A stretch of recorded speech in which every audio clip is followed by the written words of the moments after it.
Welcome to PM7 వార్తలు. BRS MLC Kalvakuntla Kavitha మరోసారి సంచలన వ్యాఖ్యలు చేశారు. హరీష్ రావును ఉద్దేశిస్తూ 6 అడుగుల బుల్లెట్ నాకు గాయం చేసింది, భవిష్యత్తులో మరికొందరికి చేయబోతోంది అంటూ విమర్శలు గుప్పించారు. జూబ్లీహిల్స్ లోని తెలంగాణ జాగృతి కార్యాలయంలో మీడియాతో మాట్లాడుతూ గతంలో పార్టీని వెన్నుపోటు పొడవాలని ప్రయత్నించిన వారిలో హరీష్ రావు కూడా ఉన్నారని కవిత ఆరోపించారు. ఆయన కారణంగానే ఈటెల రాజేందర్, మైనంపల్లి హనుమంతరావు, జగ్గారెడ్డి, విజయశాంతి, విజయ రామారావు వంటి నేతలు పార్టీని వీడారని అన్నారు. అలాగే దుబ్బాక, హుజురాబాద్ ఎన్నికల్లో పార్టీ ఓటమిని కూడా హరీష్ రావే కారణమని ఆరోపించారు. మరోవైపు సంతోష్ రావుపై కూడా తీవ్ర వ్యాఖ్యలు చేశారు. ఇసుక మాఫియా ఘటనల్లో దళితులపై జరిగిన అఘాయిత్యాలకు సంతోష్ బాధ్యత వహించాలని, కానీ ఆ అపవాదు మాత్రం కేటీఆర్ పై పడిందని కవిత అన్నారు.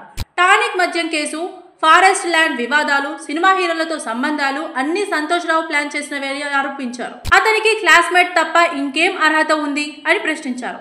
చివరిగా హరీష్ రావు, సంతోష్ రావు గ్యాంగులు కాంగ్రెస్ సర్కార్ కుమ్మక్కయి అని సంచలన ఆరోపణలు చేసిన కవిత, నాకు పదవులు ముఖ్యం కావు, నా పదవులకు రాజీనామా చేస్తాను అంటూ లేఖలను తెలంగాణ భవన్ కు పంపుతున్నానని ప్రకటించారు.